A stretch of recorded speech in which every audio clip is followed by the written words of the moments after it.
I want to just very briefly, I know football's not your thing, but Denver is playing against the Carolina Panthers. Yeah. Panthers being the underdog, Manning, everybody's, all the guys are pushing for Manning. But don't you think the NFL would want Carolina to win just to keep the Super Bowl interesting? And, Denver is won a lot of Super Bowls. It's been a competitive team for a long time. The ownership has made that team always very competitive. Well, you're telling me that the Denver Broncos are favored over the Carolina Panthers? In some camps, I got the Panthers. Of course, the Panthers, buddy. I don't think they're favored, Phil. I think Carolina's favored.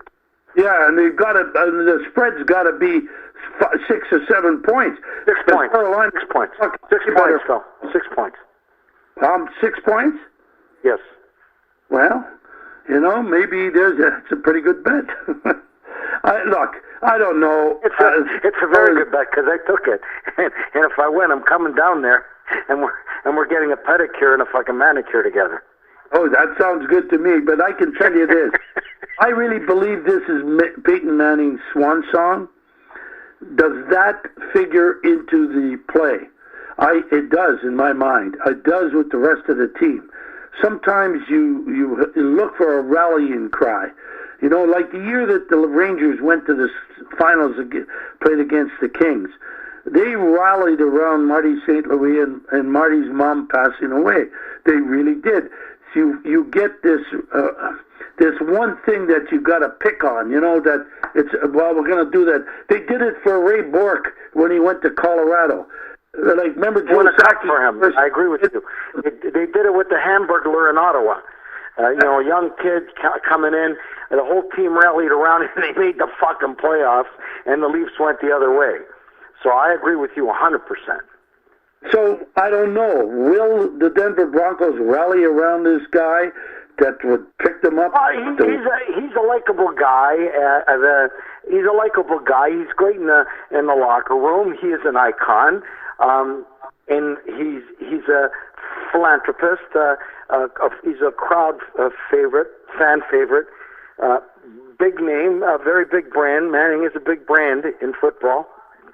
Yeah, and on the other hand, you got Cam Newton, who I think is a fabulous football player, but he's a fucking hot dog. So do you? I think that's going to be his nemesis. That's what I think too, Frankie. Sometimes I really think that. And if you think about it, I think the worst thing you can do is be a fucking hot dog in professional sports. It's great that Ovechkin stopped that shit. Yager used to do that with that fucking bullshit salute. I never liked it. And being humble and being, I think it enhances your talent. But it looks to me like the Panther players really like Cam Newton. So, it's just what what we see. His persona is what we see on TV. And to me, I would, if I'm a player, I'm going, what the fuck? Why don't you just be cool, man? Well, I'm glad you brought that up because I watched somebody posted on Facebook the top 20 or the top 25 goals of Bobby Orr. And you were almost every shot, Phil. But I noticed when Bobby Orr would score a goal, or he would set you up and you would score a goal, or you scored a goal and he was on the...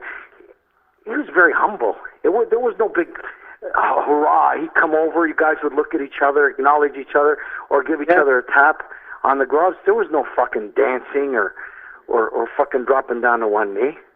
Well, I can tell you when he scored that overtime goal to win the cup, there was a lot of fucking dancing. I almost killed myself. I'm talking about regular season.